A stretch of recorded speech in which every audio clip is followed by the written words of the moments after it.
الله لا إله إلا هو في الأرض من ذا الذي يشفع عنده إلا بإذنه لما شاء وسع كرسيه السماوات والأرض. الحمد لله رب العالمين والعاقبة للمتقين والصلاة والسلام على أشرف الأنبياء والمرسلين وعلى آله وأصحابه أجمعين. أما بعد، رب اشرح لي صدري ويسر لي أمري واحلل عقدة من لساني يفقهوا قولي رب زدني علما. اللهم لا سهل إلا ما جعلته سهلا وأنت تجعل الحزن إذا شئت سهلا. تمام تعریفات اللہ رب العزت کے لیے، اور درود و سلام امام الانبیاء جناب محمد الرسول اللہ صلی اللہ علیہ وسلم کی ذات گرامی پر۔ عید الاضحیٰ سے پہلے سورۃ الحجرات کے حوالے سے ہمارے دروس جاری تھے، تو آج کے درس سے انشاءاللہ دوبارہ سورۃ الحجرات کی جو بقیہ آیات ہیں اور اس میں جو اللہ رب العزت حکم دے رہے ہیں، جن چیزوں سے منع فرما رہے ہیں، تو مختصراً اس بات کو ہم جاننے کی کوشش کریں گے اور انشاءاللہ اس پر عمل کی بھی کوشش کریں گے۔ لیکن اس سے پہلے ایک وضاحت آپ کے سامنے انتہائی ضروری ہے۔ جیسا آج اذان مغرب میں جو بچے سے غلطی ہوئی، تو یہ غلطی کا ہو جانا یہ انسان ہونے کی علامت ہے۔ نبی علیہ السلام کا جو مشہور و معروف فرمان ہے، جو ہم میں سے تقریباً ہر مسلمان کو یاد ہوگا، کہ ہر آدم کی اولاد جتنے بھی ہیں سب کے سب خطا کار ہیں، غلطی ہو جاتی ہے۔ اور یہ اذان کا کہنا یہ دراصل ایک بہت بڑے اجر و ثواب کا باعث ہے۔ نبی صلی اللہ علیہ وسلم نے فرمایا کہ مؤذنین جو اذان کہنے والے ہیں، کل قیامت کے دن ان کی گردنیں سب سے بلند اور بالا ہوں گی۔ اللہ کی بارگاہ میں انہیں یہ امتیازی شان دی جائے گی کہ سب سے بلند ترین گردنیں صرف ان مؤذنوں کی ہی ہوں گی۔ تو یہ جو بچے اذانیں کہتے ہیں غلطی ہو جاتی ہے، اس میں ایسا کوئی پریشانی والا معاملہ نہیں ہے۔ اذان دراصل جماعت کے لیے، لوگوں کو بلانے کے لیے، یہ نبی صلی اللہ علیہ وسلم نے صحابہ سے مشورہ کرنے کے بعد جو خواب عمر بن خطاب رضی اللہ تعالیٰ عنہ کو اور دوسرے صحابہ کو آیا تھا، اس مشورے سے یہ اذان کو منتخب کیا گیا تھا، اور یہ حقیقت میں اللہ کا ہی حکم تھا۔ تو ہمیں چاہیے کہ جو بچے اذان کہہ رہے ہیں ان کی حوصلہ افزائی کرنی چاہیے، اور پھر اگر ہم پہلے مسجد میں آ جاتے ہیں تو ضروری نہیں کہ جو امام یا مؤذن ہے وہی اذان کہے، اس سے اجازت لے کے، انتظامیہ سے اجازت لے کے اگر اذان کہی جائے تو ایک بہت بڑا اجر و ثواب میں اور آپ حاصل کر سکتے ہیں۔ تو کوشش کرنی چاہیے، دین میں کوئی شرم نہیں ہے۔ بہت سے لوگ شرما حضوری میں رہ جاتے ہیں کہ ہم کیسے اذان کہیں۔ ایک مسلمان نیکی حاصل کرنے میں فخر محسوس کرتا ہے، وہ کوشش کرتا ہے ہمیشہ۔ تو انشاءاللہ ہم کوشش کریں گے کہ اذان کے وقت جب ہم مسجد میں آئیں تو اذان کہیں، اور اگر اذان کہنے کی ہمیں موقع نہ مل سکے تو کم از کم اذان کا جواب ضرور دیں، اس کا بھی ایک بڑا اجر و ثواب نبی علیہ السلام نے ذکر کیا ہے۔ تو سورۃ الحجرات کی جو آیت نمبر 11 ہم نے پہلے پڑھی تھی اور سنی تھی، اس کے بعد آیت نمبر 12 سے آج ہم اپنے درس کا دوبارہ سے ابتدا وہ کرتے ہیں۔ یا ایھا الذین آمنوا اجتنبوا کثیرا من الظن، اللہ رب العزت فرما رہا ہے اے اہل ایمان، بہت سی بدگمانیوں سے بچو، بہت زیادہ بدگمانیاں کرنے سے اپنے آپ کو بچا کر رکھو۔ ان بعض الظن اسم، بے شک بہت سی بدگمانیاں گناہ ہوا کرتی ہیں، یہ گناہ کی بات ہوتی ہیں۔ بدگمانی کیا ہے؟ انسان کسی کے اندر کوئی ایسی بات دیکھ لے، ایسی چیز دیکھے جو اسے پسند نہ ہو اور اس کی حقیقت اس کو معلوم نہ ہو، اور پھر اپنے دل کے اندر اس بارے میں وہ یقین پیدا کر لے کہ یہ انسان حقیقت میں ان گناہوں کے اندر مبتلا رہتا ہے، یہ فاسق ہے، یہ فاجر ہے، اس میں یہ برائی موجود ہے۔ اپنی طرف سے انسان اس کے لیے بدگمانی پیدا کرنا شروع کر دے، اندازے لگانا شروع کر دے، غلط اندازے کرنا۔ اور نبی صلی اللہ علیہ وسلم نے حدیث مبارکہ میں بھی خصوصی طور پر تنبیہ کرتے ہوئے فرمایا کہ ایاکم والظن فإن الظن اکذب الحدیث، مسلمانوں میں تمہیں بدگمانی سے منع کرتا ہوں، کیونکہ بدگمانی اکثر جھوٹی بات ہوا کرتی ہے، انسان دیکھ کچھ اور رہا ہوتا ہے لیکن اس کی حقیقت کچھ اور ہوا کرتی ہے۔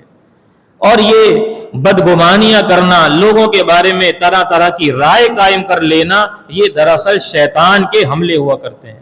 شیطان ان کے ذریعے سے مومنوں کو، مسلمانوں کو آپس میں لڑانا چاہتا ہے۔ میں کسی کے بارے میں بدگمان ہوں، وہ میرے بارے میں بدگمان ہو، اور پھر آپس کی ناچاکی، نا اتفاقی ہو، اور ایک دوسرے سے لڑائی جھگڑے تک نوبت پہنچے۔ نبی صلی اللہ علیہ وسلم نے بدگمانی سے منع بھی فرمایا اور بدگمانی کے اس راستے کو بھی بند فرما دیا۔ یہی وجہ ہے نبی علیہ السلام مسجد کے اندر موجود ہیں، اعتکاف کی حالت میں ہیں، آپ کی زوجہ صفیہ رضی اللہ تعالیٰ عنہ مسجد میں خیمے کے اندر تشریف لائی، اور خیمے ساتھ ہی ہوا کرتے تھے، لیکن چونکہ ان کا گھر تھوڑی فاصلے پر بھی موجود تھا تو نبی علیہ السلام نے ان سے فرمایا کہ میرے آنے کے بعد ہی تم اس مسجد سے باہر نکلنا، اور اپنے ساتھ لے کر ان کو باہر گئے۔ راستے میں آپ صلی اللہ علیہ وسلم کا سامنا دو انصاری صحابہ سے ہوا۔ آپ صلی اللہ علیہ وسلم نے اس موقع پر ارشاد فرمایا، وہ صحابی آگے جا چکے تھے، نظریں نیچے جھکا لی، نبی علیہ السلام کے بارے میں کوئی بدگمانی ان کے دل میں پیدا نہ ہوئی، اور نہ ہی کوئی مسلمان ایسا سوچ سکتا ہے۔ نبی علیہ السلام نے انہیں آواز دے کر بلایا، تعال یا ادھر آؤ، فرمایا یہ میری بیوی ہے صفیہ۔ کہنے لگے صحابہ، وہ دونوں کہتے ہیں ہم نے آپ کے بارے میں کوئی بدگمانی نہیں کی، اور یہ کیسے ممکن ہے؟ نبی علیہ السلام نے فرمایا کہ شیطان انسان کے جسم کے اندر خون کی مانند گردش کرتا ہے، لوگوں کو وہ بدگمان کر دیتا ہے۔ میں نے یہ مناسب سمجھا کہ کہیں شیطان تمہیں میرے خلاف کسی سازش میں مبتلا نہ کر دے۔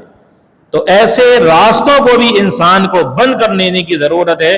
کوئی ایسا موقع آ جائے، کوئی انسان ہمیں کسی حالت میں دیکھ لے تو فوراً اس کی وضاحت کر دینا، یہ بھی انتہائی ضروری ہے اس بدگمانی کو ختم کر لینے کے لیے۔ وَلَا تَجَسَّسُوا، اور دوسرے نمبر پر اللہ فرما رہا ہے وَلَا تَجَسَّسُوا، اور ایک دوسرے کے عیبوں کو مت ٹٹولو، جاسوسی کرنا مت کرو، کیونکہ جب انسان کسی کے بارے میں بدگمان ہوتا ہے تو پھر اپنی اس بدگمانی کو ثابت کرنے کے لیے اس انسان کی جاسوسی شروع کر دیتا ہے، اور وہ یہ ثابت کرنے کی کوشش کرتا ہے کہ جو بات میں نے دیکھی تھی یا مشہور کی تھی، یہ شخص اس بات کے اندر حقیقتاً واقع اور ملوث ہے۔ اسی لیے اللہ تعالیٰ فرما رہے ہیں جاسوسی نہ کرو، ایک دوسرے کے عیب مت ٹٹولو، ایک دوسرے کے ٹو میں مت لگ جاؤ۔ اور نبی صلی اللہ علیہ وسلم نے مسلمانوں کو تنبیہ کرتے ہوئے فرمایا کہ ایک مسلمان دوسرے مسلمان کی جاسوسی نہ کرے، ایک دوسرے سے بغض نہ کرے۔ طویل حدیث ہے، اس میں بھی یہی فرمایا وَلَا تَجَسَّسُوا، ایک دوسرے کی جاسوسی نہ کرو، تو میں مت لگے رہو۔ جو معاملہ تمہارے سامنے واضح ہو جائے اس پر عمل کرنا، اس کو سن لینا، اس پر ایک دوسرے تک پہنچا دینا، یہ تو تمہارے لیے جائز ہے، لیکن کان لگا کر سننا، جاسوسی کرنا، لوگوں کے احوال کو ٹٹولنا، یہ تمہارے لیے جائز نہیں۔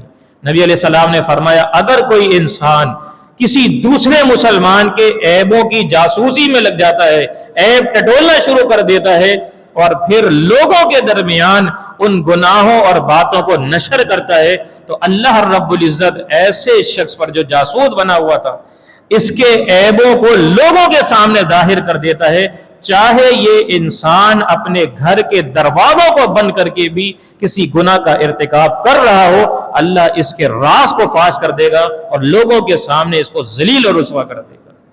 لہذا جاسوسی کرنا یہ انتہائی قبیح گناہ ہے۔ ہاں، اگر کسی مملکت میں کسی کی ذمہ داری یا ڈیوٹی لگائی جاتی ہے تو دشمن کی جاسوسی کرنا، ان کی خبریں لانا، یہ تو نبی صلی اللہ علیہ وسلم کے عمل سے ثابت ہے، لیکن ایک مسلمان دوسرے مسلمان کی جاسوسی ہرگز نہ کرے۔ وَلَا يَغْتَبْ بَعْضُكُمْ بَعْضًا، اور تم میں سے کوئی بھی کسی دوسرے مسلمان کی غیبت نہ کرے۔